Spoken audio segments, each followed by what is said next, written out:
एक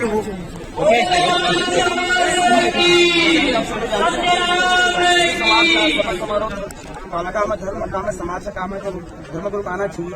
आमंत्रण भी था तो धर्म गुरु समाज लेकिन आने के बाद पता चला कि आप मंच में नहीं बैठना है, यह राजनीतिक मंच है, हमें मंच नहीं।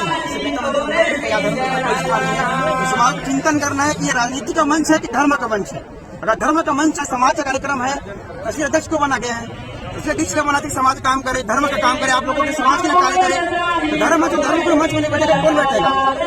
ये बहुत दुखद है और इसके बारे में निश्चित रूप चाहता हूँ समाज को चिंतन करना है कि आपको समाज से पूरा धर्म से नहीं बैठ सकता, धर्म में कौन बैठेगा?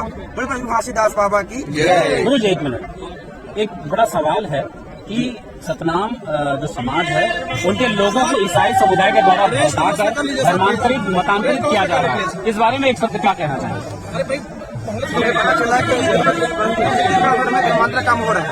हम 22 तारीख से लगातार 22 तारीख सभी से लगातार हम नाम रोटी लगा रहे हैं।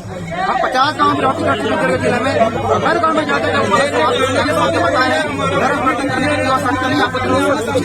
जनता प्रयास कर रहे हैं कि रहता ना हो, हम समाज मिलकर कार्य कर रहे हैं। उसी बात से कोशिश कर रहे हैं, आने की बात कर रहे हैं।